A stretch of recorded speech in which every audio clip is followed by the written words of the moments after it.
This week on the podcast, I have the pleasure of speaking with Kelly Whitty, a realtor here in Edmonton. You're going to get the insight on the Edmonton real estate market from two homegrown Edmontonians. If you are looking at investing in real estate in Edmonton, then you're not going to want to miss this episode.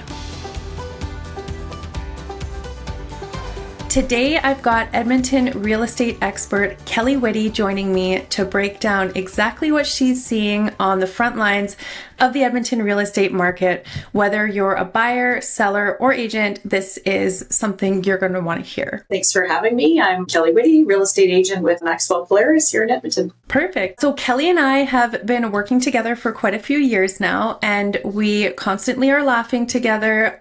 I really enjoy Kelly and our relationship. Kelly, let's do like a little icebreaker, and why don't you tell me one thing that made you smile this week? This week, I actually had a laugh. I don't know if you follow, pop culture stuff in the news and whatever, but Ozzy Osbourne, Prince of Darkness, passed away. And I didn't realize that my 13-year-old was a big fan. And so I talked to my mom this morning. You know my mom. Yes. And she was laughing because she said he called her all serious. And he was like, Gamma, Ozzy died. And so that made me smile because he's a pretty sensitive kid. He didn't know Ozzy personally, but... well, I think he lived a good life. I know he had a lot of fun. I think he did, 100%. Yeah, absolutely. Yeah, that's so funny. Okay, so let's hop into it. We can kind of get into the Edmonton real estate market and what's happening. So do you have any stats available as far as what's going on currently? I know you were talking about an opportunity just before we hopped on here. So maybe you want to talk a little bit about that. Yeah, sure. So the single family, detached housing market in Edmonton is very strong. We've seen increases like in the greater Edmonton area. So that would be all the surrounding areas, like Spruce Grove, Stony Plain, Beaumont, Sherwood Park. We've seen a 3% increase just from this year alone. And then as you had mentioned too, we've seen a 16% increase just from Edmonton for single family homes. So that varies from neighborhood to neighborhood. You'll see bigger increases in like some of the more desirable, the family areas that have schools like Summerside and the Orchards and, Ellerslie, and then some of those newer areas to the northwest too. Anywhere I think where school's going in is going to see increases and lots of activity because there's going to be lots of people that want to be close to those schools. And then also, I think that there is a good opportunity for early retirees, people who are thinking about downsizing, couples that are thinking about, they want to travel more, they want to take some money out of their house. There is opportunity for them to go into the condo market because the condo market is doing well, like a lot better than it has in the last few years, but it's still a little bit soft. So there is an opportunity to sell high and buy a little bit lower in the condo market. Yeah, I think that is a big opportunity. I know property values have been climbing, I think, in Alberta more than anywhere else right now. So have you seen the interprovincial migration on your side of things?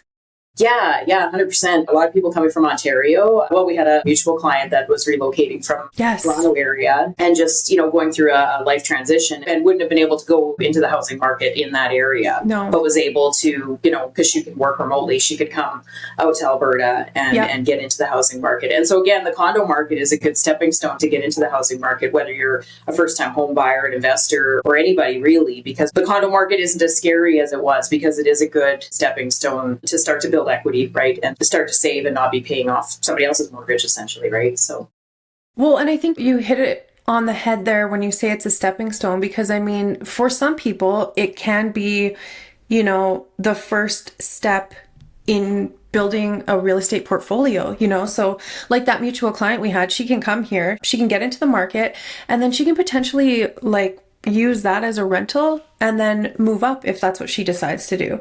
Where I think in BC or Ontario, you really struggle to get your foot in the door that way.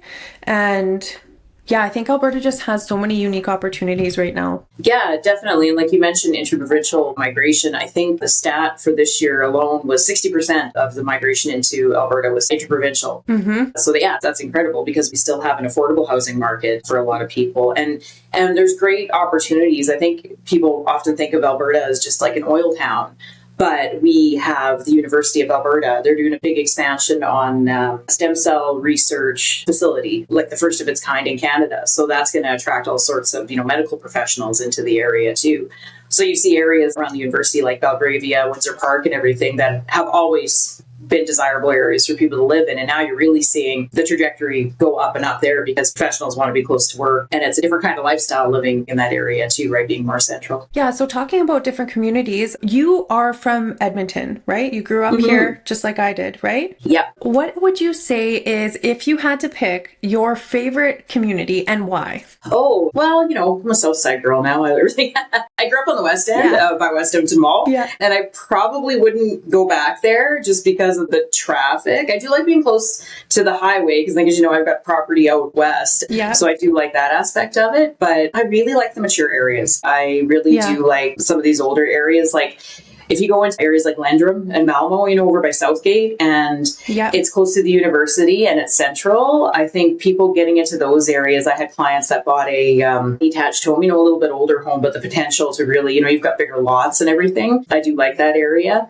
But I like the South. I mean, for me personally, like my husband travels lots for work. He likes to be close to the airport for him.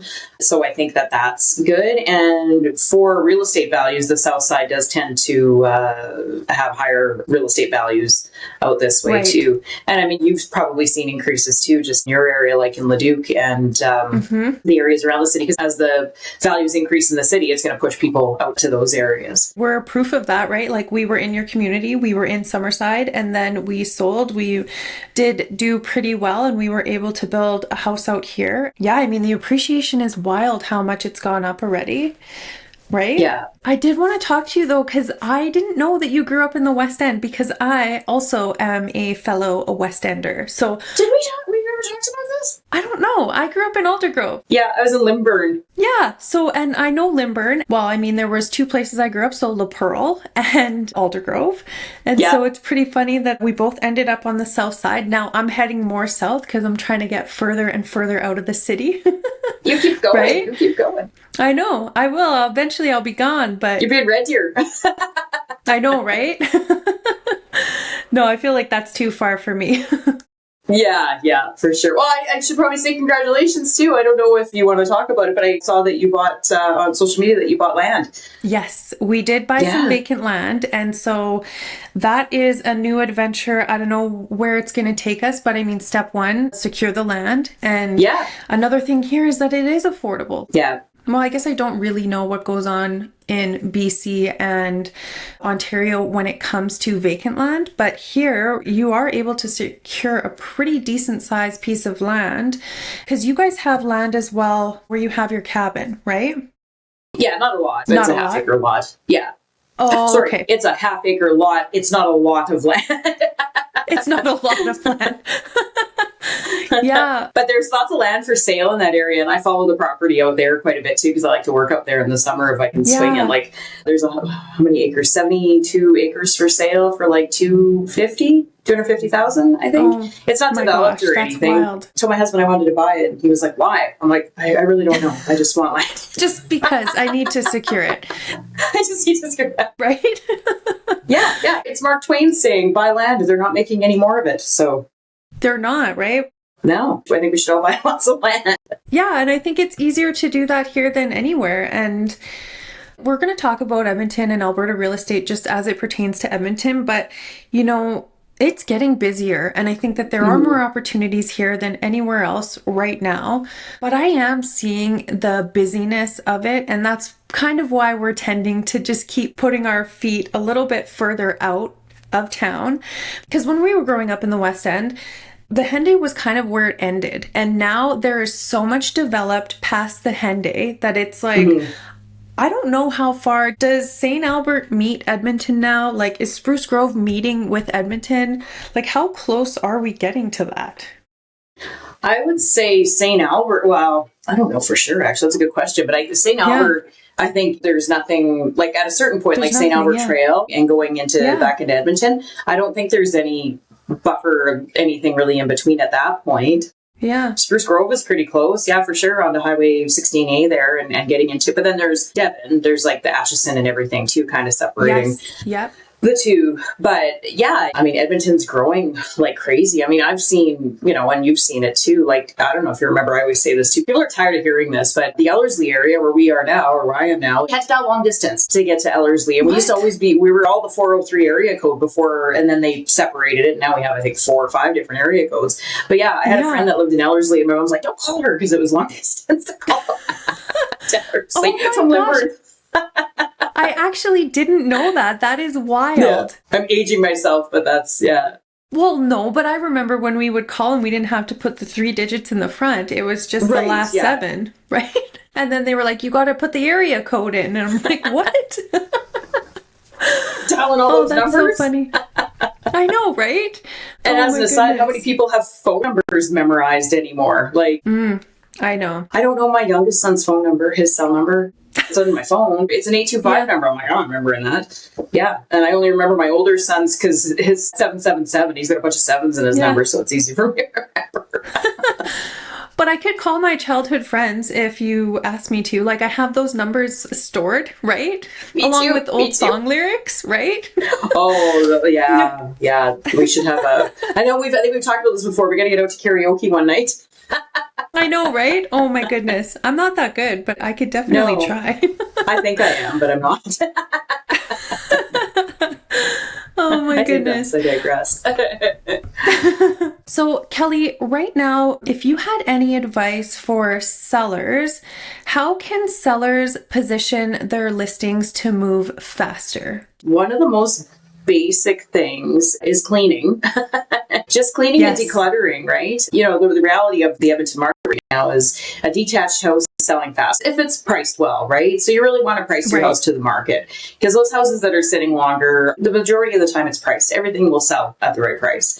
If you're trying to sell your house and you're not quite sure, have a look at it from a buyer's eyes. Like if you were looking at it and you were coming in to buy it, yes, people can get past paint colors and everything, but you really, really, really want to give that good first impression walking through the door. So you want a nicely staged house is your best bet, because you want it neutral, because you want people to be able to come in and see, okay, this is a good place for a couch. This is practical. My couch would probably go here. This is where my furniture would fit. The average buyer has a hard time seeing the potential of vacant properties too, right? When there isn't the furniture and everything. You think that it might be better, but from my experience and from the statistics, staged houses do sell faster and for more money than vacant houses, and houses that aren't, staged nicely. Do you have a connection that you work with that helps with staging, or is that something that you can help sellers with? How do they figure that part of it out? I do have a professional stager. She'll come in and give a consultation, and I will do that at my cost. That's part of my marketing plan, if the seller wants it. And then she will discuss kind of a path forward, and then we can all discuss how we want to move forward with her recommendations. She can bring furniture in if necessary, or she can work with what's already there.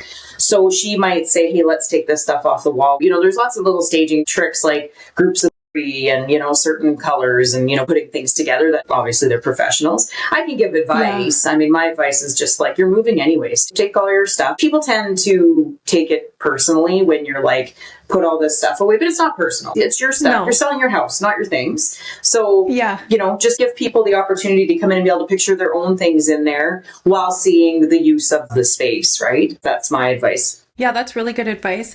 And then another thing, because we are talking about the interprovincial migration at this point and the fact that it's a real thing here, are you able to accommodate clients looking to purchase from other provinces? Do you have systems in place that allow you to do that? Yeah, definitely. I mean, everything can be electronic signing. I can do buyer presentations and consultations, like this over video. Technology is amazing. Yes, it is. Yeah. And so it is actually not a difficult thing to do if people are open to it, right? Most of my buyer consults, especially if there's small kids and stuff involved, I'll say, do you want to do a video call first? And then, we can meet at the first property, go for coffee, have, further discussion. But that's usually how I do it with buyers first off. A little different for sellers because you want to see the house, but with buyers, it's easy enough to schedule a Google Meet or a Zoom call or whatever and get to know each other that way. There's also a safety aspect involved too, right? For realtors, because we need to kind of vet our clients when we're meeting with strangers, because, there's bad people out there too. There is. We need to be careful. The client that we worked with who relocated from Toronto, she had the best experience with you. And in my mind, I was like, well, you've got to have some good processes in place if you're able to leave that kind of an impression. And not only that, like, she purchased a home. You guys were able to accommodate timelines, and she came, she saw, she purchased, and I think she's now happily moved in, which is such a fun thing for She's her. not quite moved yet. Yeah, she comes in August and she's going to stay for a little bit and start decorating. Yeah, she's super happy. She was so sweet. Yeah, she was amazing to work with. So, I mean, I think good people attract good people too, right? You attract good clients. I like to think that anyway. A lot of talking on the phone. And I like text messaging too, to send a quick message. But when you have like important information to deliver, I really think it's important to get on the phone. And I know you're good at that too, right? I mean, you often pick up the phone to give me a call when we're chatting about stuff business related. And I mean, it works the other way too. Sometimes if I have, bad news to deliver, not desirable news, if a deal has fallen through, or, representing a seller and the buyer can't get financing or something like that because they're not working with you. That's right. Exactly.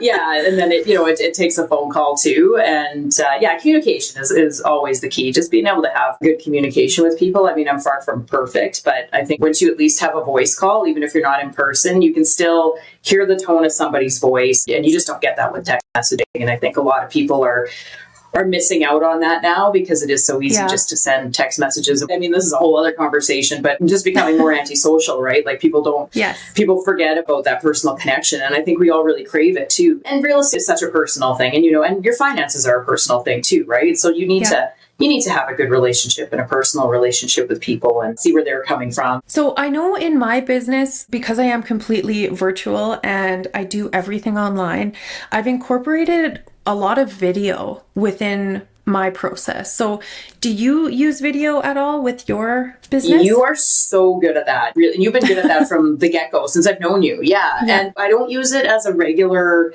tool. I should. I try to get more into the social media aspect, like with Reels and YouTube and stuff, because statistically people do like that too. I've learned that through my business coaching as well, that people relate to you when they see a video of you, right? They're like, oh, okay, that's a real person. Yeah. That's somebody talking about real estate and whatever. And so, but I think like you're on the front lines. So for you, you're actually meeting with clients and you're going and seeing places, you're meeting at properties when like there's buyers, sellers, like you meet in person. And so for me, I won't meet people in person unless it's really necessary. But generally speaking, everything that I can do can be done online. So maybe video is important, yes, in my business, but I think because you really are making that face-to-face with clients, that maybe it's not as needed. Actually, when you put it that way, that does make sense. Yes, because I am going to get the opportunity at one point to meet with them. I did have clients that bought a couple of years ago, like they bought sight unseen and then they didn't see it until the inspection, but I still did have that opportunity. Like I did meet with them in person after the fact. They were in the province. They were just coming from another town. They were up north. But I guess that would be the big difference, is that I do eventually meet with people in person, but I do take advantage of the technology that's there. I did a walkthrough of a house with a buyer that was out of town. It was almost terrifying though, because I was there by myself and it was like this old log home, but it was right in town. It was right in Stony Plain, and the basement was absolutely terrifying. So did you go down there? I did, but I was on video and I was like, listen, if like the screen goes blank or something, like you have to call 911 or call my husband, or no, call 911. Don't call my husband. He won't know what to do. But you need to do something. So he ended up seeing the house in person. And so it was kind of a big joke between the two of us. And he was a referral actually from my stepdad. So like I knew he wasn't going to hopefully not murder me in the basement, but I didn't know who else was there.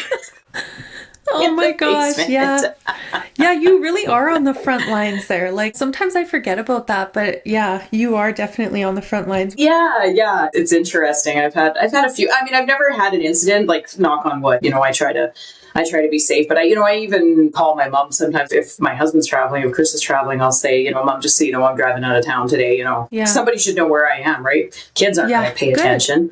They'll be like, oh, I'm hungry. Where's Mom? Yeah, Mom never made it home. Mom never made it home. Oh my goodness. Mom's been gone for 2 days. Mom, I'm tired of cereal. Where's Mom? Yeah, where's Mom? If somebody's coming from BC or Ontario and they're deciding, hey, I'm going to choose between Edmonton and Calgary, what would you say to them? And why would you present Edmonton as an opportunity for them? Our property values are still lower, like our market, the average home prices are still lower than Calgary's. From a development perspective, and I mean, this could be changing, but I have heard that Calgary has a lot more red tape when it comes to development. I think Calgary is as big as Calgary can be now because it's actually bordering all of the surrounding areas, whereas Edmonton still has a little bit of room to move, right? And so the market is based on housing starts, and housing doesn't get started as fast in Calgary anymore. And so whereas we still have a lot of new housing starts here in Edmonton, Calgary's still a beautiful city, and I mean, I think it appeals to the outdoor lifestyle too, right? Because you're closer to the mountains and everything in Calgary. But I think as far as like affordability and opportunity, I think, come to Edmonton. I still think that with the development of the hospital and cool things going on at the U of A and the Oilers, I'm just going to throw it out there because, I mean, honestly, though, like, I feel like when the Oilers are winning, and they are winning most of the time, it feels like, the city really comes together. Team, let's be honest. I know. Second best. There's only one other team better than them. I know. I'm hoping that this next year they can kind of do their thing a little bit. But no, I think that the Oilers really do bring Edmonton together. And it's funny because you go down the street and it does feel more of like a tight-knit community because you see somebody wearing an Oilers jersey and you say hello and go Oilers, right? It's such an energy. Yeah, absolutely. Yeah. I couldn't agree more. And I think too, like, Edmonton also, like we used to be anyways, a festival city. So, I mean, summer, every weekend there's something going on. I mean, we got K-Days going on now. There's the Taste of Edmonton. I think Street Performers was last week. Yeah. Edmonton is a hopping city. Edmonton's a beautiful city in the summer. Like we have the biggest river valley system in North America. I think we have just a lot of things, that aren't talked about. We have a great restaurant scene. Like there's so many great restaurants, Sabor, and what's the new one in the JW downtown now? Like lots. And I would love to see, I want everybody to move downtown. Please move downtown and make downtown a viable place. That's what I want to see. I love downtown condos. I love showing downtown condos. I love that market. But I think if we can revitalize downtown too, it's not as hopping of a place as some of the downtown centers.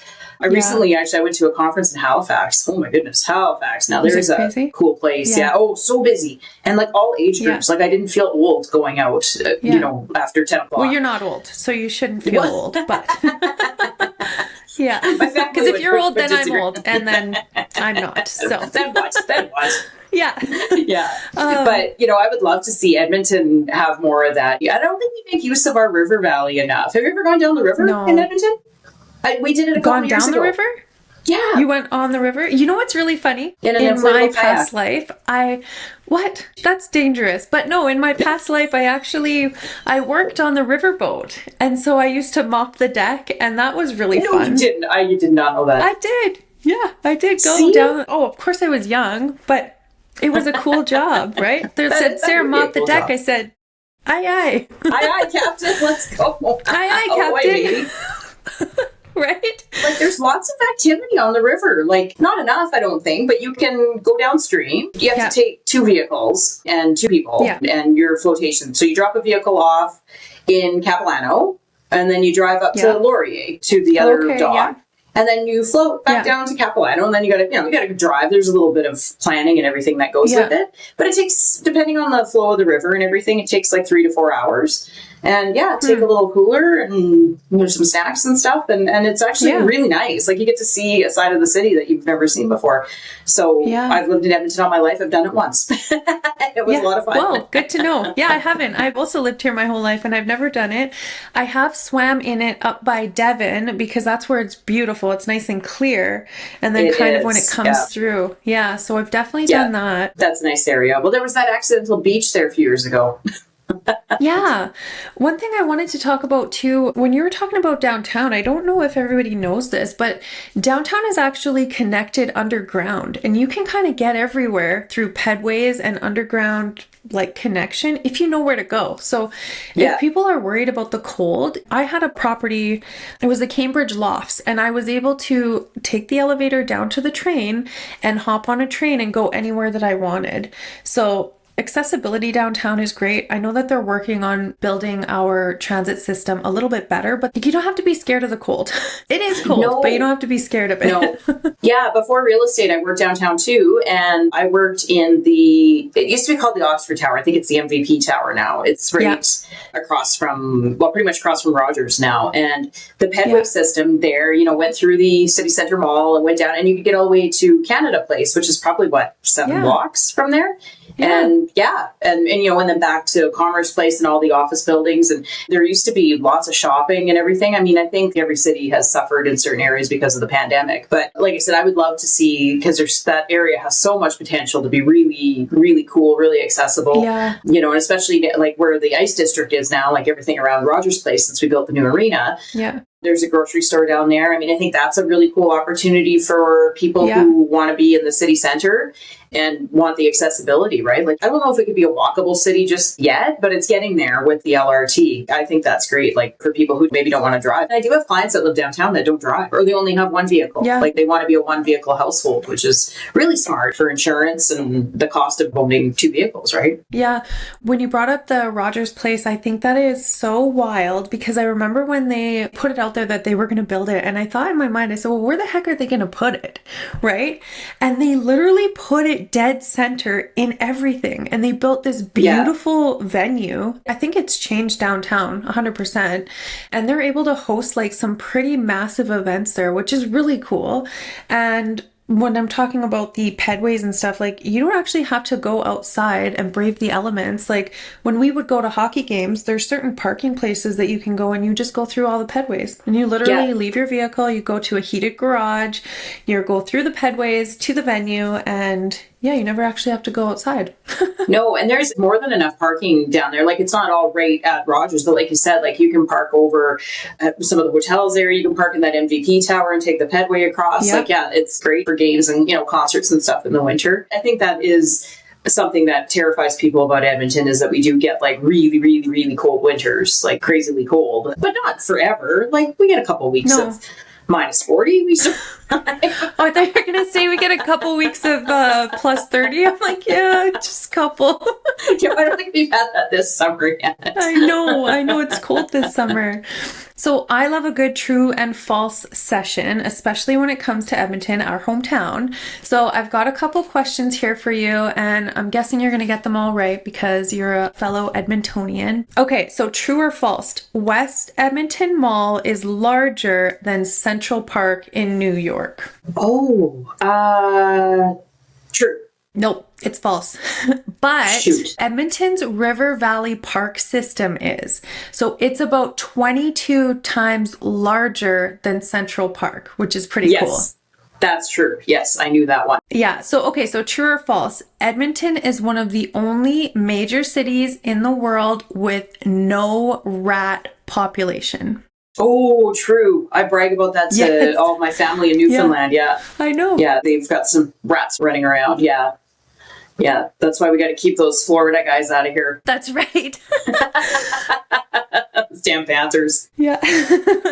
Alberta has a province-wide rat control program since the 1950s, and Edmonton proudly remains rat-free, which I like. You know what? And I didn't realize I guess, how do you stay rat-free without a program? But that's a good thing to know, too, since the 1950s. Yeah. I'm gonna take that away with me today. Thank you. Yeah, good. I know. I love trivia. So this is where I get it in, Okay, so true or false? In June, Edmonton gets up to 17 hours of daylight. True. Yes, Edmonton is one of Canada's sunniest cities in the summer with extremely long daylight hours. But we're in eternal darkness. Let's not talk about that. I know, we're not talking about that. We're not going to bring that part up. 17 hours of sunlight. 17 hours. It was tough with little kids, and you probably remember that too, right? When you had to put tinfoil on your windows. I never did that, but you had to get blackout curtains so your kids would sleep more than 4 hours. Yeah. Yeah, well, and I think the further up you go, like I know Grand Prairie, there was times where we were sitting out at a campfire and, we had to work in the morning, but it's 11:30 at night and the sun is still up, and so we're Yeah. still up. And My dad yeah, spent some time in Whitehorse years ago, like in the 80s, and he was there in the summer during the period where it's pretty much 24 hours daylight for a period of time when crazy. you're that far north. Yeah, Yeah, see, crazy. that's wild. Okay, so last one here, true or false? I know you're gonna get this one. There is a UFO landing pad 30 minutes outside of Edmonton.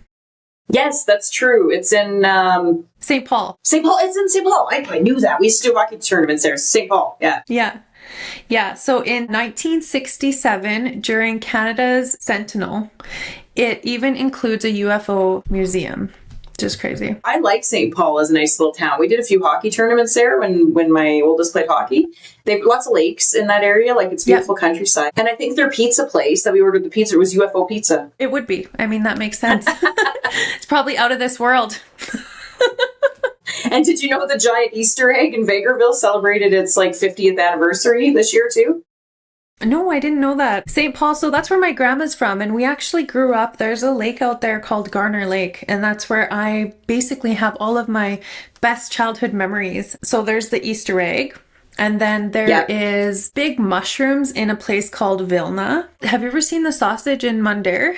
There's big sausage out there. Yeah. I didn't know about Vilna though, because Vilna's kind of past Westlock, isn't it? Out that way? Vilna is by St. Paul. Okay, I was confused. I think I've been out that way, but my mom was born in St. Paul. What? I did not know that. Shout out to St. Paul. They're just creating great women out there. Wow. Right? That's crazy. Yeah, exactly. Yeah.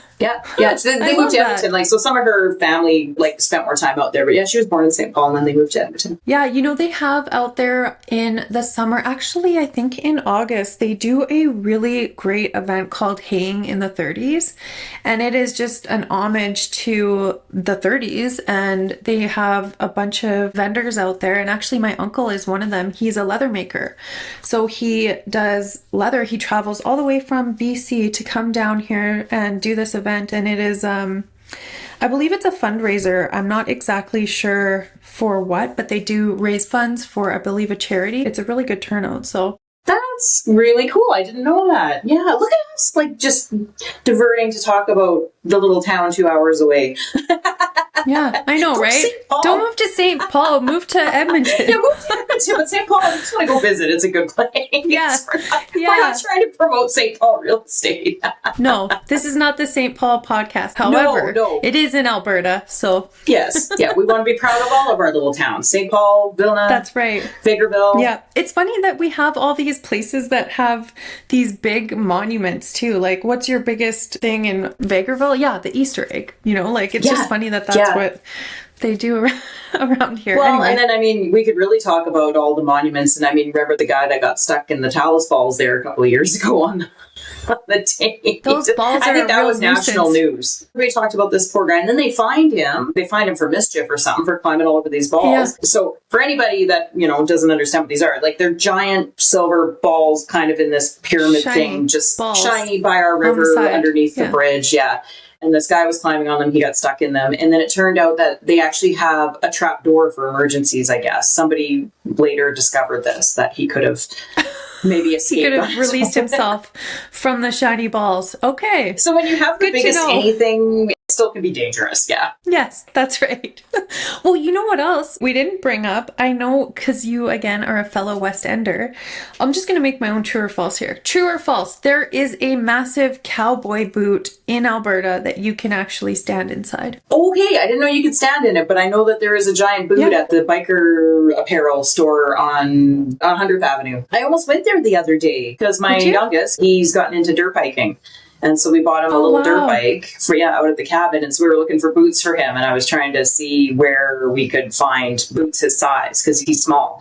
And that was one of the options that came up. And I'm like, I'm not going all the way to the west side. Yeah.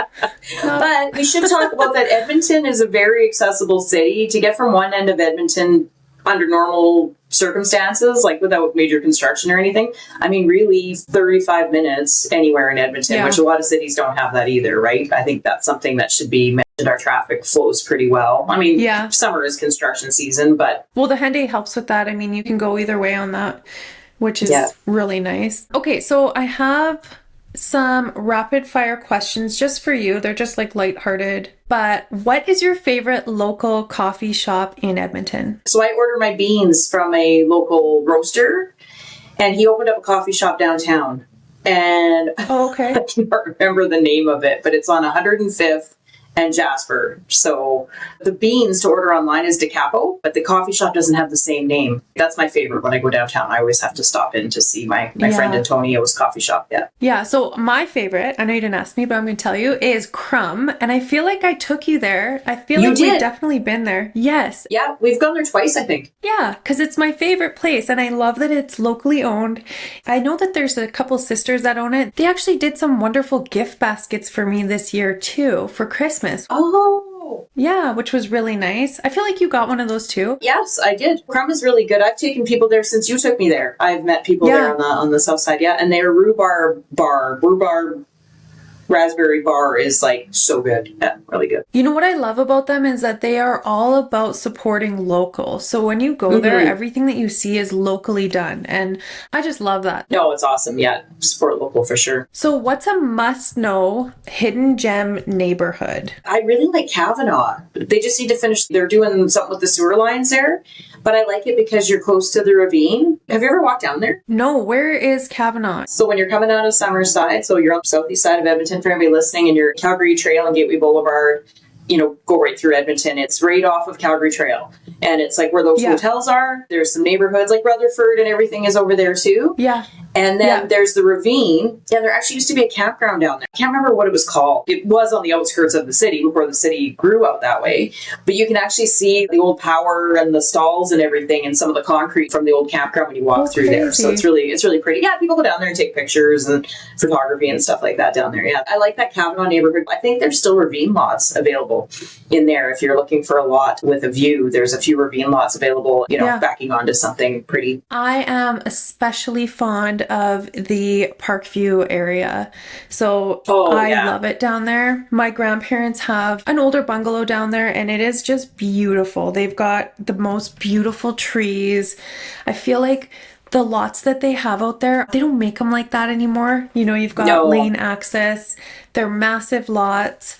There's a couple other communities down in that area, but I feel like you're tucked in away from the busyness of downtown, but you're so close to everything. So Yeah. Parkview, you're like, you could get to West Ed probably within 5 minutes. I know you could probably walk there.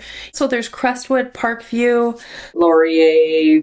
Laurier, yep. Do you know that community when you go through the roundabout and you go straight through down by the zoo, what that community is called? Because that I feel like is a really nice community too. Laurier Heights, I believe, is that community down there. That's a pretty affluent area too. I mean, the property values are higher there, and there's a lot of infill development. Infill development's kind of controversial, but Right. I feel like a lot of the builds there have kept up with the aesthetic of the neighborhood, like a lot of craftsman style houses, not just your Yes. typical skinny infill, which is nice to see. Yeah, there's gorgeous property down there for sure, and down by the river. And then there's Patricia Heights is over there too. Yes, I guess. feel like Patricia Heights is beautiful. Yeah, yeah. Yeah. Yeah, that's a nice area too. Gorgeous property. You don't see a ton of turnover. Like those houses are usually have been in the family for, 50 years or whatever. And so when they do sell, they sell fast because there's not a lot. And then when you go further down, then there's like Westbrook and when you're coming towards the south, I mean, those are all gorgeous areas that have, views of the river valley. So Kelly, before we say goodbye to our listeners, can you share one piece of advice for buyers or sellers entering in the market in the next few months here in Edmonton? My best advice is to think about the long term. I think real estate is not meant to be a short term, make money fast investment. People have, don't get me wrong, but I think 5 years ahead when you're getting into real estate. Think where you want to be 5 years ahead and plan to stay somewhere for 5 years because that's where you're going to see the greatest gains. So don't necessarily pay attention to the news and the doom and gloom that's often, things are crashing because a lot of times it's Canada wide. We're a bit of a niche market here in Alberta at the moment compared to the rest of Canada. So yeah, think 5 years ahead. And, I don't have a crystal ball, but I think you'll always see an upward trajectory in 5 years would be my best advice. And if you have the opportunity to, rent out a basement suite, that's a really good opportunity too, because we do have a housing shortage across Canada. So Yeah. if you're willing to take on something and take on a renter, I think there's a lot of opportunity to really save money and make money in those areas. Yeah, and then I think I'll touch on the mortgage side a little bit. And as always, I'm always going to say get pre-approved. You don't ever want to be out shopping thinking thinking that you can, yeah, that you can No, afford something you and you don't. can't, right? No, it's a realtor's nightmare to work with somebody who's not pre-approved. Yes. Just go get pre-approved and then you're not disappointed. And if you're not ready, then at least you can get a game plan. Talk to Sarah, get a game plan. 100%. Yes. Yeah. That's right.